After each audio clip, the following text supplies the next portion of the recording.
Y hoy con la ayuda del Señor el estudio que traemos ya hace como 2 mesecitos sobre el profeta Amós. Vamos a seguir estudiando este profeta, lo pueden ir buscando ahí en sus Biblias. El profeta Amós, estuvimos viendo en la primera oportunidad que la gota que rebosó la copa de la justicia de Dios sobre las naciones que hay establecidas alrededor de Israel. Vimos principalmente ciudades como Damasco, vimos a Gaza, Moab, Amón, todas estas ciudades que particularmente creían que de pronto se iban a salir con la suya, pero Dios les anuncia juicio a través del profeta Amós. Vimos que Amós era un hombre de campo, era un hombre que se dedicaba a la agricultura, pero Dios lo llama para encomendarle una tarea de ir a anunciarle juicio a la nación de Israel principalmente, pero comenzamos, como les dije, con las naciones alrededor. Y les repetía que es como si Amós les tendiera una trampa porque empieza con estas naciones, pero en la medida que iba hablando, se iba acercando más hacia la nación de Israel. Y ya hoy vamos a ver que se va a dedicar de lleno a advertir juicio contra la nación de Israel. Por favor, nos ponemos de pie mientras leemos Amós capítulo 2, versículos 6 al 16. Dice la santa y bendita palabra de Dios: así ha dicho Jehová: por 3 pecados de Israel y por el 4º no revocaré su castigo, porque vendieron por dinero al justo y al pobre por un par de zapatos. Pisotean en el polvo de la tierra las cabezas de los desvalidos y tuercen el camino de los humildes. Y el hijo y su padre se llegan a la misma joven, profanando mi santo nombre. Sobre las ropas empeñadas se acuestan junto a cualquier altar, y el vino de los multados beben en la casa de sus dioses. Yo destruí delante de ellos al amorreo, cuya altura era como la altura de los cedros, y fuerte como una encina, y destruí su fruto arriba y sus raíces abajo. Y a vosotros os hice subir de la tierra de Egipto, y os conduje por el desierto 40 años, para que entraseis en posesión de la tierra del amorreo. Y levanté de vuestros hijos para profetas, y de vuestros jóvenes para que fuesen nazareos. ¿No es esto así? Dice Jehová, hijos de Israel. Mas vosotros disteis de beber vino a los nazareos, y a los profetas mandasteis diciendo: no profeticéis. Pues he aquí, yo os apretaré en vuestro lugar como se aprieta el carro lleno de gavillas, y el ligero no podrá huir, y al fuerte no le ayudará su fuerza, ni el valiente librará su vida. El que maneja el arco no resistirá, ni escapará el ligero de pies, ni el que cabalga en caballo salvará su vida. El esforzado de entre los valientes huirá desnudo aquel día, dice Jehová. Padre celestial, muchas gracias por tu palabra. Gracias también, Padre bendito, por el tiempo que acabamos de pasar aquí, Señor, de hacer memoria de tu Hijo Jesucristo, a través del pan, recordando su cuerpo entregado por nuestros pecados, el vino, el símbolo de la sangre derramada, dando a entender que Él entregó su vida totalmente por nosotros, fue sepultado y resucitó al tercer día, Señor, y a Él exaltamos. Gracias, Padre celestial, también por darnos la oportunidad de cantarte. Gracias, Señor. Señor, muchos de nosotros no cantamos muy bonito, pero lo hacemos con corazones agradecidos, Padre. En tus manos, Señor, encomendamos ahora el tiempo del estudio de tu palabra. Que sea, Padre bendito, tu Santo Espíritu guiándonos en todo, Señor. Que sea tu Santo Espíritu aplicando esas verdades a nuestros corazones. Que sea tu Santo Espíritu moviéndose en este lugar, Señor, salvando o edificando, Señor, a tu pueblo, y que en todo sea usted exaltado, Padre. Se lo pedimos en nombre de Jesús. Amén. Bueno, no se sabe muy bien por qué, si fue por mucha confianza de tantos triunfos que traía el rey David, o fue por pereza. Dice la Escritura que en los tiempos en que salen los reyes a la guerra, él decidió quedarse. Y en una tarde de ocio, él vio que una mujer muy bonita se estaba bañando. Él abusando de su poder de rey, manda por ella, la toma, tiene sexo con ella, y fruto de eso, esta mujer quedó embarazada. Entonces, el rey David se enteró, o ya sabía, que esta mujer tenía un esposo, Urías Eteo. Y resulta que Urías era un guerrero valiente, era un guerrero honorable. Y entonces David empieza a maquinar algo y él le piensa a meter ese gol a Urías, como se dice popularmente. Y él empieza, y cuando se da cuenta que ella está en esta situación, manda a llamar entonces a Urías, que en ese tiempo estaba en la guerra, y le dice que se vaya para su casa. Y este hombre, muy íntegro él, toma la decisión de no hacerlo, y de ahí se da cuenta. No, imagínense que Urías no fue nada donde la esposa de él. Lo mandó a preguntar, le preguntó por qué, y él dijo: ¿cómo voy a ir a entrar a mi casa sabiendo que el arca de Israel está entre tiendas y mi comandante Joab y mis otros compañeros están en campaña, ellos también están durmiendo así? Y bueno, entonces David toma otra decisión: yo sé cómo lo hago, le voy a dar un poquito de vino y así este hombre va a ir a su casa y se va a acostar con su esposa. Pero resulta que ni así tampoco lo hizo. Entonces esa estrategia le falló a David, y lo que hizo él entonces fue que mandó una carta a Joab diciéndole que pusiera a Urías en la primera línea. Eso de la primera línea, eso no es nuevo, eso es viejísimo. Dijo: me y me lo pone allá en la primera línea cuando estén allá en la batalla. Y precisamente pues así lo hizo. Fue y se acercaron mucho al muro allá en una lucha contra los hijos de Amón, y los flecheros obviamente les dan a los primeros que están en la batalla, y Urías cayó muerto. Ese capítulo 11 en el segundo libro de Samuel concluye diciendo que la esposa, que Betsabé, la esposa de Urías, se enteró pues de la muerte de él, y que ella lo que hizo fue que se vistió su ropa de luto, y que cuando pasó el tiempo de luto, David mandó por ella y se casó con ella. Y así termina ese capítulo. Y uno podría llegar a pensar que David se salió con la suya. La gente: uy, no, qué estrategia tan tremenda la de David, se salió con la suya. Bueno, pero el siguiente capítulo es tremendo, yo creo que ya la gran mayoría de ustedes lo conocen. Llega entonces el profeta Natán y le cuenta una historia que decía más o menos así. Le dice: habían dos hombres, uno era rico y el otro era muy pobre. El hombre rico tenía muchísimas ovejas y el hombre pobre solamente tenía una, que la quería mucho, y dice en la Biblia que la tenía como una hija, que la cuidaba y todo, la tenía como una hija. Y que llegó un hombre de camino hacia el hombre rico, y él, en lugar de prepararle esos carneritos, esos corderitos, mandó por la corderita de este hombre pobre. Inmediatamente dice la Biblia que David se encendió en ira y dijo: vive Jehová que el que tal hizo es digno de muerte. Inmediatamente yo creo que David, que fue un hombre de guerra de tanto tiempo, y estoy seguro que sufrió muchas heridas de guerra, ese día sufrió la herida más grande cuando escuchó las palabras de Natán, que le dijo: tú eres ese hombre, porque hiciste eso con la mujer de Urías Eteo, y además de eso, de ese pecado de adulterio, lo mataste con la espada de la monita. Y me gustaría ver la cara que puso David en ese momento, muy seguramente de asombro. Pero David no se salió con la suya, y nadie se sale con la suya delante del Señor. Hoy en el libro de Amós vamos a mirar que así como le anunció juicio Dios a estas naciones alrededor, la nación de Israel tampoco se iba a salir con la suya.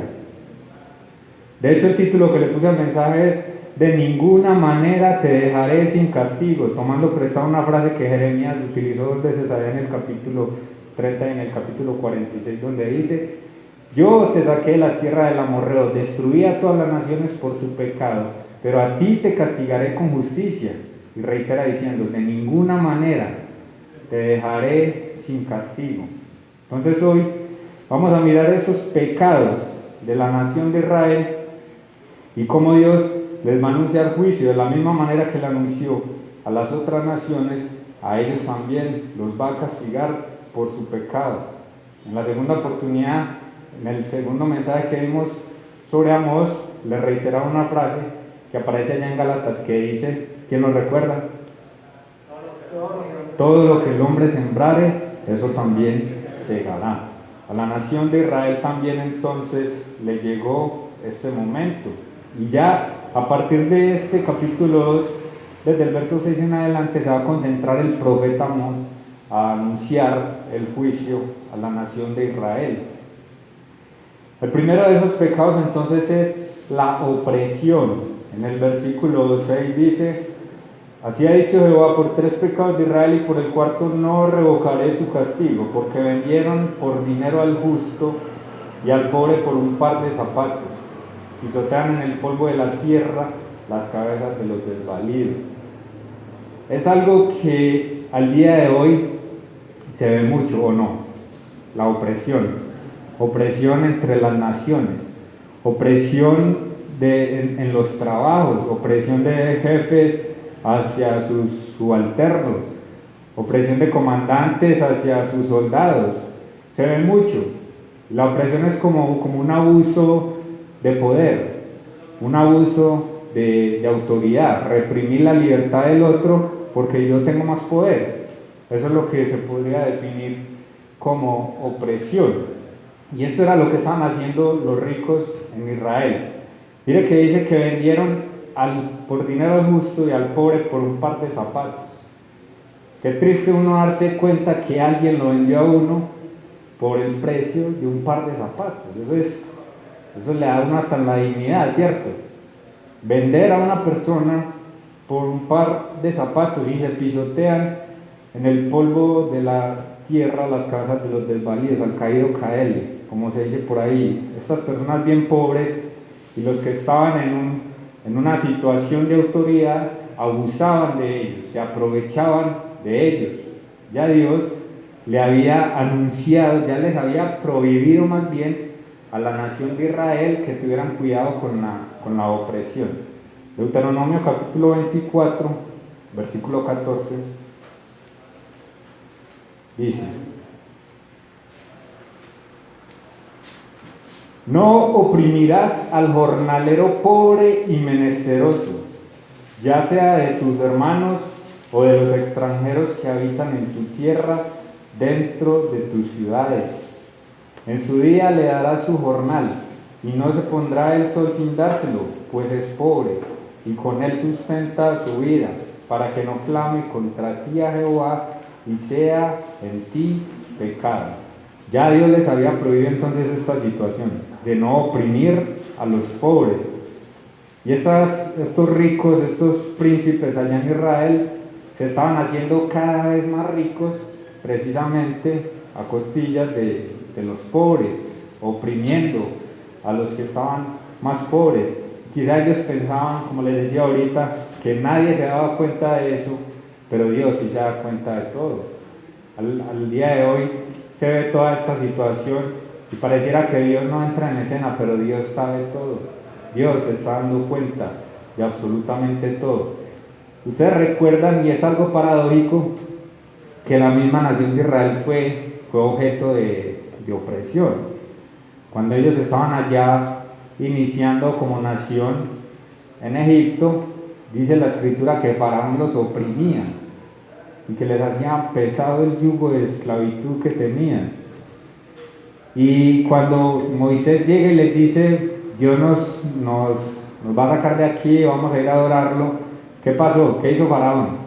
Dice que antes más les impuso, más los oprimía. Si antes tenían que hacer tanta cantidad de adobes, ahora les ponía a hacer lo mismo, pero ya les decía que no le iba a dar la paja, sino que ellos mismos tenían que ir a recoger la propia paja para hacer estos adobes y todas estas cosas. Y es el típico caso del opresor oprimido. En estos días vi una imagen que me llamó mucho la atención, y era el jefe gritando al padre de familia, luego el padre de familia gritando a la esposa, luego la esposa gritando al hijo, y el hijo gritando a la mascotita. Opresor oprimido.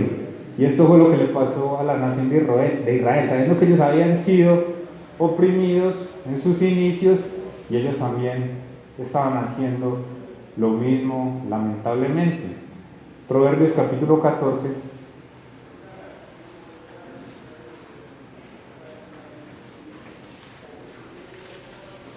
Dice la escritura el versículo 31. El que oprime al pobre afrenta a su hacedor, mas el que tiene misericordia del pobre lo honra. Estas personas podrían estar pensando que solo le estaban haciendo daño al pobre, pero mire lo que dice la Biblia, estaban afrentando ¿a quién? Al mismísimo Dios. Afrentamos al Creador cuando oprimimos al pobre. Otra cosa que estaban haciendo y el medio también de esta opresión, y era algo que, como les decía, ahorita en estos días casi no se ve, la corrupción, los sobornos, ¿cierto que no? Lamentablemente abunda corrupción en nuestro país, en Latinoamérica, en todas partes. La corrupción abunda. A través de los sobornos estaban ellos torciendo el camino de la justicia. Porque ahí en el versículo 7 sigue diciendo: y tuercen el camino de los humildes. Esto estaban haciendo estos principales allá en la nación de Israel, torciendo el camino de los humildes. Recibían sobornos. Si yo le robaba algo a un pobre y resulta que ese pobre iba a las autoridades de la ciudad a poner la queja, pues sencillamente yo iba donde el juez y le decía: va a venir fulano y le va a decir esto y esto, mira esto para que no vas a hacer nada. Y así ellos sencillamente torcían la justicia. Y se ve mucho hoy en día, lamentablemente. Hace mucho tiempo, yo veía un señor por ahí por la casa que era muy bueno para los negocios. Y yo le dije, él se llama Mario: Mario, ¿cómo estás? Es que yo lo veo usted como tan exitoso en los negocios, a mí me gustaría como estar con usted, ver usted cómo trabaja, para yo también aprender. Y él, hágale, mijo. Y bueno, yo le empecé a ayudar en varias cositas, le hacía mandados y todas estas cosas. Y muy pronto me empecé a dar cuenta que la forma que él tenía era precisamente esa. Y él me decía: vea, me cogí este contrato con estas escuelas que para venderles para los restaurantes escolares, porque le ofrecí tanto de no sé quién, tanto de no sé qué. Inmediatamente yo me defraudé, yo quedé defraudado. Yo pensaba, yo no quiero aprender eso. Eso es lo que hace lamentablemente el mundo: soborno, todas estas cosas, coimas. Uno se pone a las noticias y uno no escucha sobornos, coimas, corrupción, todas estas cosas. En Isaías capítulo 1 también dice lo que hacían también la nación de Israel. Isaías 1, vamos a mirar unos versículos ahí en Isaías. Isaías 1, verso 23. Ese capítulo los invito a que lo lean todo en la casa, como Dios está hastiado de todos los sacrificios y holocaustos que hacían ellos, pero su corazón estaba lejos. Y el Señor les dice: estoy hastiado de todo esto. Y en el versículo 23 dice: tus príncipes, prevaricadores y compañeros de ladrones, todos aman ¿qué? El soborno, y van tras las recompensas. No hacen justicia al huérfano, ni llega a ellos la causa de la vida, hermano.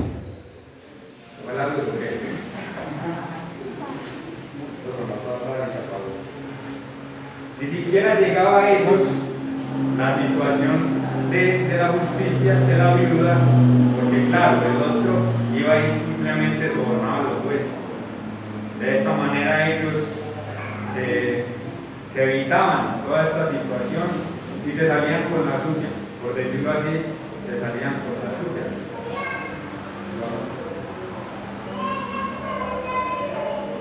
Entonces, el primero de los pecados es la opresión de la nación de Israel, el abuso de poder, ayudados por sobornos, por coimas y por todas estas cosas que el Señor aborrece. ¿Qué otro pecado había en la nación de Israel? Sigue diciendo, volviendo ahí, el profeta Amós. Versículo 7. Y el hijo y su padre se llegan a la misma joven. El hijo y su padre se llegan a la misma joven. El adulterio y la fornicación también abunda en nuestros días. Estos pecados han causado gravísimos problemas en la sociedad. Y no solo en la sociedad, sino también en la familia principalmente y como consecuencia en la sociedad. Es uno de los 10 mandamientos.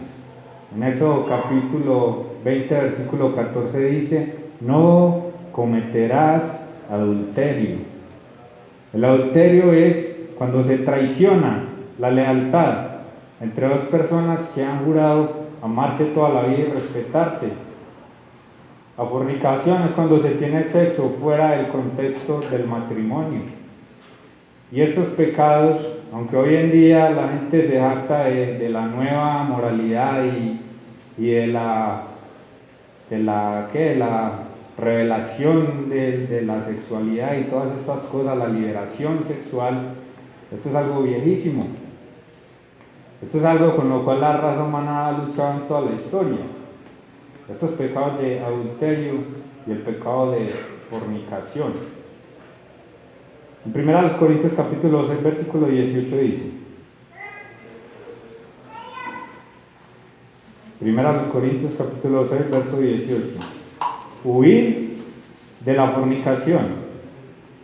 Cualquier otro pecado que el hombre cometa está fuera del cuerpo, mas el que fornica contra su propio cuerpo peca. Estamos pecando no solamente contra el Señor, sino contra nuestro propio cuerpo, el que fornica. Y es algo que cuando Dios nos advierte que no caigamos en estos pecados de adulterio y de fornicación, no es porque Él se aguafiestas, es porque Él sabe los peligros que esto conlleva. Esta semana me di cuenta de un conocido que él tenía una novia. La novia ya tenía una hija grande, ya tenía una relación estable, sólida desde hacía mucho tiempo, pero no se habían casado. Resulta que él, en medio de unas vacaciones, en medio de una borrachera, salió y se fue y se metió con otra muchacha. Esta muchacha también tenía otro novio, eso es un enredo tremendo. Y mira pues lo que pasó, cuando él se metió con esta muchacha, quedó embarazada. Pasó lo mismo que David. Y esa muchacha quedó embarazada y entonces él ya quedó con la duda de si el hijo era de él o era del noviecito que ella tenía. Ya la otra muchacha que tenía lo echó y eso se volvió un desorden. Esa otra muchacha embarazada, ella hace poquito le dio COVID. Y el COVID la mandó a una UCI, le dio una neumonía. Y como a los 6 mesecitos tocó sacar la niña que traía en su vientre. Y bueno, por la gracia de Dios ya las dos están bien. La niña pues está en incubadora y esto. Pero esta muchacha, y me enteré que este otro muchacho que se llama Sebastián, ella acabando de salir de esa situación, y ahí mismo la llama y le dice que cuando la niña esté más recuperadita, que para él dice la prueba de ADN. La muchacha se destrozó completamente. El papá de a llamarle a amenazarlo: ¿cómo le vas a decir eso a mi niña? Que yo no sé qué. Y hermanos, si yo me ponía a pensar mientras estudiaba esto, es que por eso Dios nos habla. Por eso Dios dice las cosas, porque Él quiere evitar todas estas cosas. Y les tenía pensado hablar y hacer algo aquí a los jóvenes, pero esto es algo para todos nosotros. Todos podemos caer en estos pecados de adulterio, de fornicación.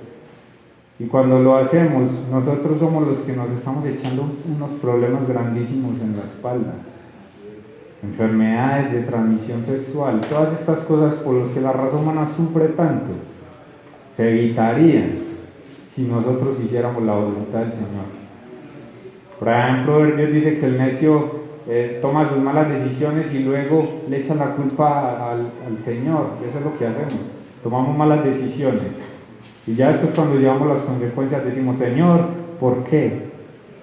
Cuando Él ya nos ha advertido las cosas. Esta semana me leí un artículo en la BBC que se titulaba Stilting. No sabía qué era hasta que me pasó. Stilting. No sabía qué era hasta que me pasó. Es un término inglés. Y era el caso de una muchacha que se puso a tener sexo con una persona que hace poco había conocido, y en medio del acto sexual el hombre se quitó el condón y ella la dejó embarazada.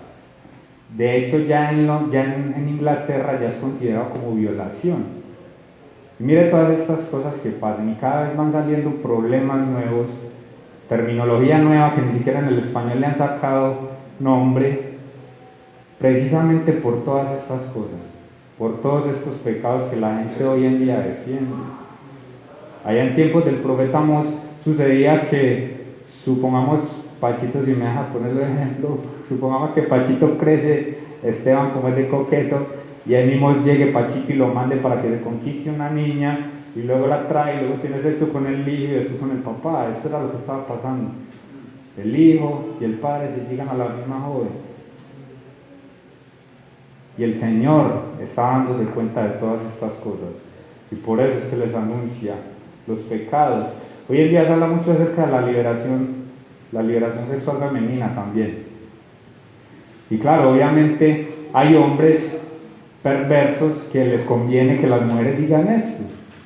Claro, a ellos les conviene que las mujeres digan, no, tengamos sexo con cualquiera, no pasa nada.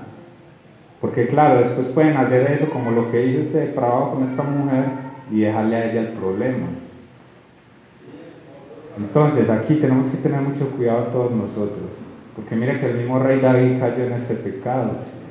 Todos podemos caer en este pecado, por eso debemos pedirles al Señor que nos guarde en santidad, para no repetir estos mismos pecados, que luego van a traer consecuencias desastrosas. ¿Qué le anunció Natán al profeta David? No se va a apartar la espada de ti. Y ustedes se ponen a mirar la historia del rey David, y después de ese pecado, eso fue tragedia tras tragedia. Luego una hermana con un hermanastro, luego Absalón se revela. Todo se viene una serie de problemas, precisamente por esta clase de pecado. Job capítulo 24, versículo 15. Job capítulo 24, verso 15 en adelante. El ojo del adúltero está aguardando la noche, diciendo, no me verá nadie, y esconde su rostro. En las tinieblas miran las casas que de día para sí señalaron, no conocen la luz, porque la mañana es para todos ellos como sombra de muerte. Si son conocidos, terrores de sombra de muerte los toman. Claro, este es un pecado que no se hace a la luz del día. La gente no va y publica y le comenta a su esposa, hola, hoy voy a salir con fulano, con perana, ¿cierto que no? Lo hace al escondido, porque claro, este pecado de adulterio, y eso es lo que tiene el pecado, se hace al escondido, porque no queremos que nadie lo vea. ¿Pero quién lo ve? Dios. Nada más y nada menos que el Señor. ¿Cuál es la consecuencia de eso? Dice ahí en Amós, terminando el versículo 7. El hijo y su padre se llegan a la misma joven, profanando mi santo nombre. Es muy lamentable que en las iglesias, en el día de hoy, hombres que deberían ser el ejemplo y han caído en este pecado. Supuestos pastores que llevan a las mujeres y las engañan, y solamente para caer en este pecado de adulterio, de la fornicación, para tener sexo con ellas. Por lo general la gente no dice, yo no vuelvo allá a esa iglesia, ¿cierto que no? La gente dice, yo no vuelvo a esas iglesias. Yo no quiero saber nada de ese Dios, precisamente por estos pecados, que hacen que la gente profane el santo nombre de Dios. Por eso tenemos que tener mucho cuidado cuando le decimos a la gente que somos cristianos, pero luego incurrimos en pecados tan graves como este. Vamos a ser causantes de que el nombre santísimo de nuestro Dios sea profanado. ¿Qué otro pecado? Versículo 8. Sobre las ropas empeñadas se acuestan junto a cualquier altar, crueldad. Y les digo crueldad ¿por qué?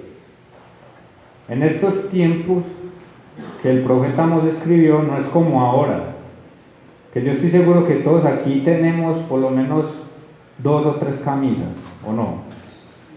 2 o 3 pantaloncitos, gracias al Señor, 2 o 3 vestidos las mujeres, ¿cierto? En esta época no era así. En esta época, cuando no había telares ni máquinas de coser como ahora, era muy complicado tener ropa. Cada uno tenía una sola muda de ropa. De hecho, en los tiempos del Señor de Jesucristo, que viene a ser 600 años después de esto, ¿qué hicieron con la ropa de Él? Dice que una las partieron para ellos y otra que era de una sola costura la rifaron, porque era un bien muy preciado. La ropa, no es como ahora que usted si presta una camisa y no se la devuelve no pasa nada. En ese tiempo era algo muy útil, muy personal. Y estas personas empeñaban la ropa de alguien. Llegaba alguien bien necesitado, mire, le voy a dejar esta prenda, présteme dinero o présteme una herramienta, y ellos se quedaban con ellos. Cuando ellos tenían un mandamiento muy claro que está en Éxodo capítulo 22.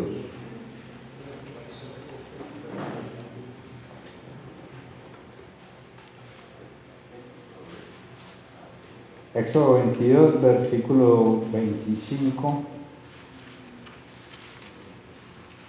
dice la escritura: cuando prestares dinero a uno de mi pueblo, al pobre que está contigo, no te portarás con él como ¿qué? Como logrero, ni le impondrás usura. Si tomares en prenda el vestido de tu prójimo, a la puesta del sol se lo devolverás. Porque solo eso es su cubierta, es su vestido para cubrir su cuerpo. ¿En qué dormirá? Y cuando él clamare a mí, yo le oiré, porque soy misericordioso, dice el Señor. Ellos tenían entonces el mandamiento de que si ellos prestaban dinero o una herramienta a una persona y esa persona le dejaba en prenda su ropa, así no le devolvieran el dinero, tenían que devolverlo. Tenían que devolvérselo a esa persona. ¿Por qué? Porque solo eso era lo único que tenía para cubrirse. Eso era lo único que tenían para cubrirse.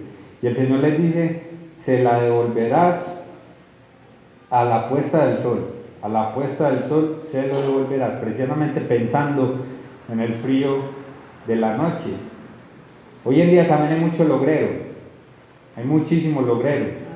Personas que buscan lucrarse por cualquier medio. Personas que no ven la oportunidad de hacer dinero, así sea pasando por encima de los demás. Es triste y es lamentable, y aún hoy se ve mucho, y son personas que están abusando, ¿saben?, de los venezolanos. Es triste y es lamentable que, por ejemplo, yo trabajo en Postobón, para los que no sepan, y hermano, les digo que hay mucho descarado, que necesitan un trabajador y se llevan a un ayudante porque saben en la condición, en la necesidad que están, y le pagan cualquier cosa, 10, 20 mil pesos por un día de trabajo completo.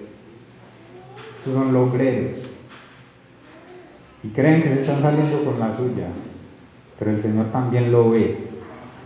Así como en este tiempo Él se ha dado cuenta que estos oprimidos, Él se ha dado cuenta que estas personas crueles estaban haciendo esto de ser logrero y aprovecharse de la situación de esto para obtener riquezas. Hay otros que cogen unas niñas venezolanas para explotarlas sexualmente, y no solamente venezolanas, aquí en nuestros barrios pobres de la ciudad, madres que venden a sus hijas para que otro patán tenga sexo con ella, tratando de sacar provecho de esta situación. El pensado de ella en cualquier momento se lo da a cualquiera, pues entonces yo quiero sacar provecho de eso. Logreros que buscan lucrarse por cualquier medio. Entonces la opresión, el abuso del poder, el adulterio, la fornicación, la crueldad.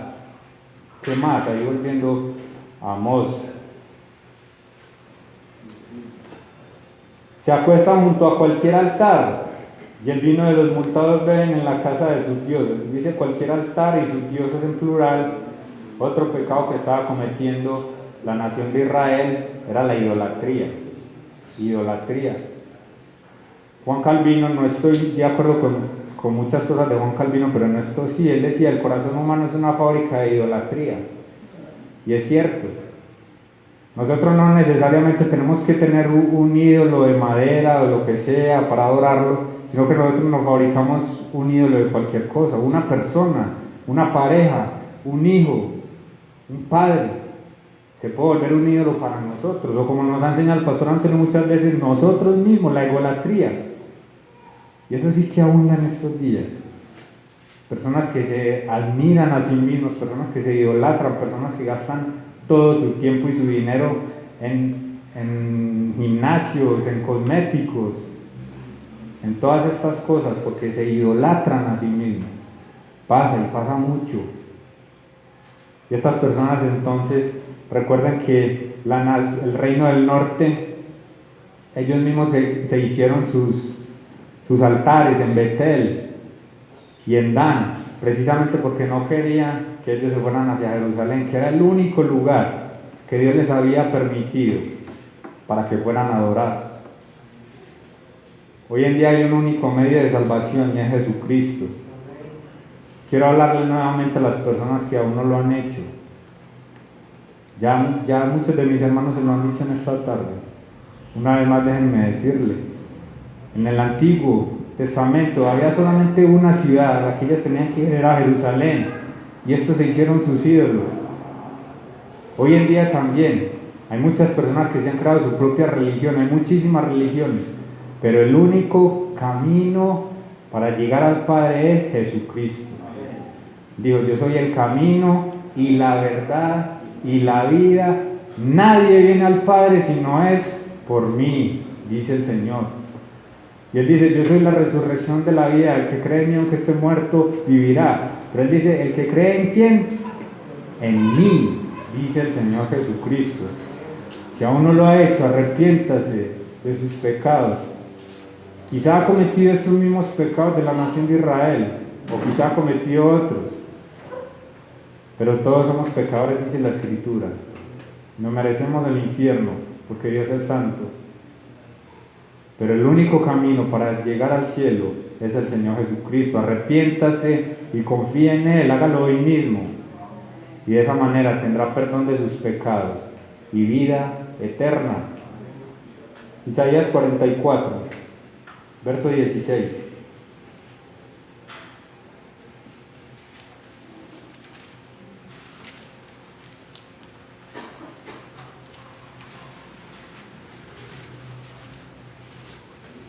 Viene hablando acerca de la insensatez que tenemos los seres humanos de crearnos un ídolo.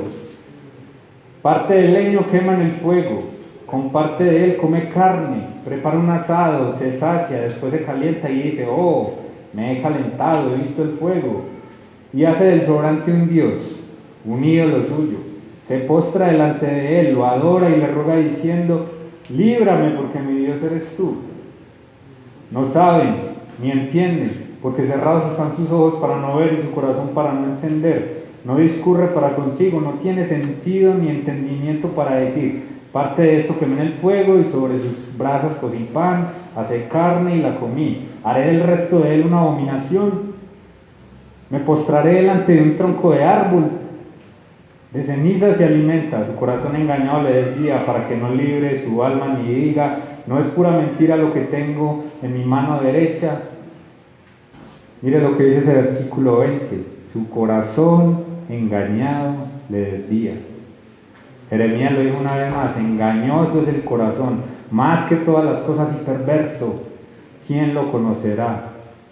Amigo, amiga, no confíe en su corazón es engañoso. Confíe más bien en Dios y en su palabra. Y si Él dice que Cristo es el único camino, es porque Cristo es el único camino. Confíe en Él para salvación. Este era el pecado entonces también de la nación de Israel. En cualquier altar se acostaban. ¿Y qué más hacía? Dice, y el vino de los multados bebe. Se emborrachaba. Otro de los pecados que le ha hecho daño a la raza humana. Otra causa de caída de familias, de naciones, de imperios, la borrachera. Se cuenta que la noche que cayó el imperio de Alejandro Magno, él estaba precisamente en una borrachera, en una orgía, y cayó ese gran imperio que había conquistado este hombre guerrero, precisamente uno de los causantes, por la borrachera. La borrachera ha hecho que familias queden destruidas. Por eso es que Dios lo reconviene. Proverbios 23.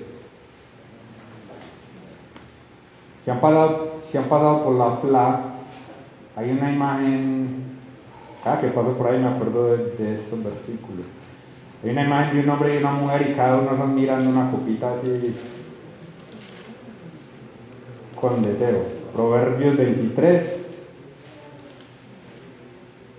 versículo 29. ¿Para quién será el ay? ¿Para quién el dolor? ¿Para quién las rencillas? ¿Para quién las quejas? ¿Para quién las heridas en balde? ¿Para quién lo amoratado de los ojos? Mire la respuesta, versículo 30. Para los que se detienen mucho en el vino, para los que van buscando la mistura. No mires al vino cuando rojea, cuando resplandece su color en la copa. Se entra suavemente, mas al fin como serpiente morderá, como áspid dará dolor. Tus ojos mirarán cosas extrañas y tu corazón hablará perversidades. ¿Han visto las conversaciones de las personas que están borrachas?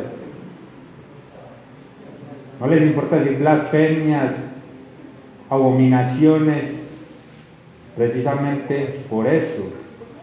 Muchas personas se han levantado el otro día de una borrachera, arrepintiéndose de lo que hicieron el día anterior, porque eso es lo que hace ese pecado. El Señor Jesucristo tomó vino, sí, claro, tomó vino. En la cultura judía era común tomar vino, pero nunca se emborrachó.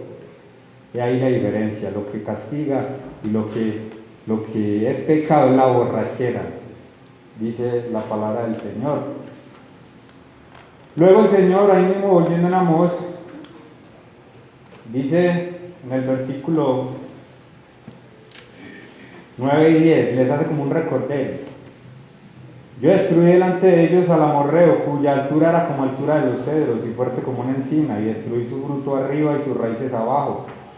Y a vosotros os hice subir de la tierra de Egipto y os conduje por el desierto 40 años para que entraseis en posesión de la tierra del amorreo. El Señor hace como un paréntesis ahí, viene hablando acerca de los pecados y luego les hace este paréntesis para recordar que fue por esos pecados que Él destruyó a los amorreos. Y que de la misma manera, por tanto, a ellos también los iba a castigar. De ninguna manera te dejaré sin castigo. El quinto y último pecado que vamos a mirar ahí en Amós capítulo 2 es el rechazo a los mensajeros de Dios. Por lo tanto, ¿el rechazo a quién? A Dios mismo. Levanté de vuestros hijos para profetas y de vuestros jóvenes para que fuesen nazareos. ¿No es esto así? Dice Jehová, hijos de Israel. Mas vosotros diceis de beber vino a los nazareos y a los profetas mandasteis diciendo, no profeticéis. Los nazareos, según Números capítulo 6, eran personas que se consagraban para el servicio del Señor. Y esa consagración requería una serie de cosas que ellos tenían que hacer, entre otras, no podían beber vino, tenían que dejarse crecer el pelo y otras cosas, todo esto como una señal de que esa persona se había consagrado para el servicio del Señor. ¿Y qué hicieron estos judíos?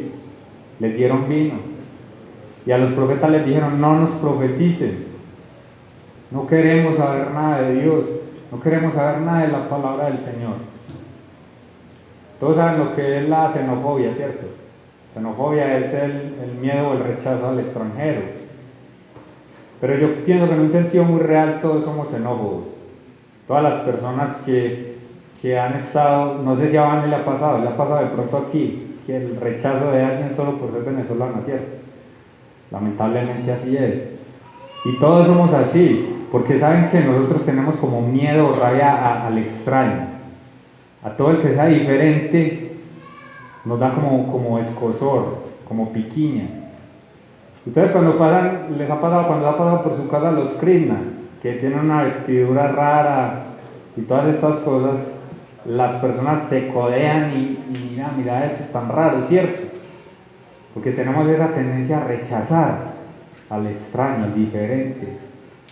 Y en un sentido muy real, Dios es nuestro objeto más claro de xenofobia.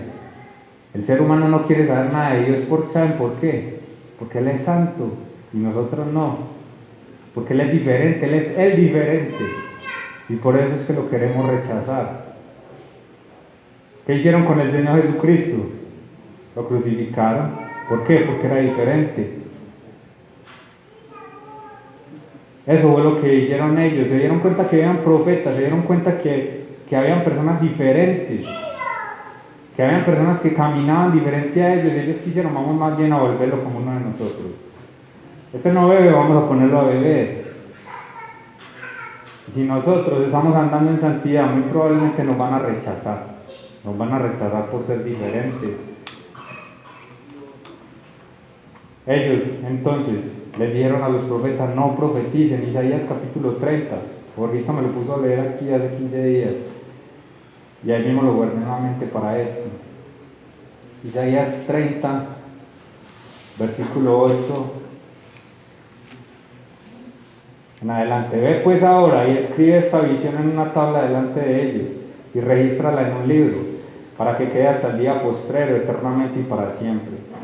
Porque este pueblo es rebelde, hijos mentirosos, hijos que no quisieron oír la ley de Jehová, que dicen a los videntes, no veáis, y a los correcto, decirnos cosas halagüeñas, profetizar mentiras.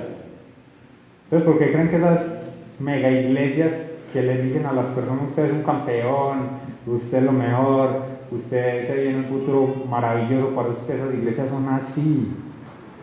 Porque eso es lo que quiere la gente, que le digan cosas halagüeñas. Usted es un campeón, claro, a quien no le gusta escuchar eso. Pero como estos profetas decían, ustedes son pecadores, inmediatamente ellos decían, no nos profetice, no queremos saber nada de usted. Sigue diciendo ahí, deja el camino apartado de la senda, quita de nuestra presencia al Santo de Israel. Por tanto, el Santo de Israel dice así, porque desechasteis esta palabra y confiasteis en violencia y en iniquidad, y en ello os habéis apoyado, por tanto será este pecado como grieta que amenaza ruina, extendiéndose en una pared elevada, cuya caída viene súbita y repentinamente. Esos edificios de Space que tenían unas grietas, que hicieron con ellos, desocupados, ¿quién va a querer vivir ahí? Y ese pecado les dice Dios a ellos, por ustedes rechazar eso, ese pecado es como una grieta que amenaza ruina. La ruina viene sobre ustedes por rechazar a mi mensajero. Consecuencia, pues castigo. De ninguna manera te dejaré sin castigo. Verso 3 en adelante. Pues he aquí yo os apretaré en vuestro lugar como se aprieta el carro lleno de gavillas. El ligero no podrá huir, el fuerte no le ayudará su fuerza, ni el valiente librará su vida. El que maneja el arco no resistirá, ni escapará el ligero de pies, ni el que cabalga en caballo salvará su vida. El esforzado entre los valientes subirá desnudo aquel día, dice Jehová. Nadie escapará absolutamente del castigo de Dios. Solamente a través de Jesucristo usted lo puede evitar, de lo contrario no va a escapar. Hoy se acabaron los Juegos Olímpicos, allá en Tokio. A mí me gusta mucho ver esos deportes, eso no puedo ver casi nada porque eran en la noche. Pero ¿qué premia el ser humano? Precisamente estas cosas. El ligero, el fuerte, el valiente. Esos eran los que ganaban la medalla de oro, no. El ligero se ganaba el oro, los que corrían muy rápido, los fuertes, los que combatían, boxeo, todas estas cosas, los valientes. El mundo los premia, les da medalla de oro, de plata, de bronce, de diploma. Pero el Señor dice, eso no le va a servir de nada cuando yo venga y castigue su pecado. Para terminar, leamos lo que dice 1 Pedro capítulo 4, verso 17. Hermanos, si estamos en algún pecado, téngalo por seguro que no nos vamos a salir con la nuestra. No lo hizo el rey David, no lo hizo la nación de Israel. ¿Quién nos hace pensar que nosotros sí nos vamos a salir con la nuestra? Primera de Pedro capítulo 4 versículo 17. Porque es tiempo de que el juicio comience por la casa de Dios. Y si primero comienza por nosotros, ¿cuál será el fin de aquellos que no obedecen al Evangelio de Dios? Dios va a hacer juicio en la iglesia, y es tremendo que allá en el tribunal de Cristo, allá vamos a estar dándole cuentas al Señor. Pero luego también va a caer el juicio sobre esta tierra, que practica todos estos pecados y al presente cree que se va a salir con la suya, pero no lo hará nunca. Oremos. Padre, muchas gracias en nombre de Jesús por tu palabra. Gracias por tu palabra, Señor, que aunque se escribió hace tanto tiempo, Señor, es tan actual, Señor. Es tan actual, Padre, es como ver las noticias de ahora en mediodía. Gracias por tu palabra, Señor. Gracias por tu Santo Espíritu. Ayúdanos, Padre Celestial, a no caer en estos mismos pecados que cayó la nación de Israel. Ayúdanos, Padre Celestial, a que si por algún motivo estamos en alguna posición de privilegio, no abusemos del poder. Ayúdanos, Padre Celestial, a más bien tener misericordia del pobre como tú lo haces. Ayúdanos, Padre Celestial, y guárdanos del adulterio, de la fornicación. Guárdanos de la idolatría, Señor. Ayúdanos, Padre Celestial, a caminar en santidad, Señor, en estos postreros tiempos. Ayúdanos a ser diferentes, Padre, así se burlen de nosotros, así nos rechacen. Lo hicieron contigo, Señor. ¿Qué podemos esperar nosotros? Ayúdanos, Padre Celestial, a querer agradarte a ti y solamente a ti, Señor. Tus manos encomendamos este resto de día y esta semana que empieza, Padre, en nombre de Jesús. Amén. Dios los bendiga.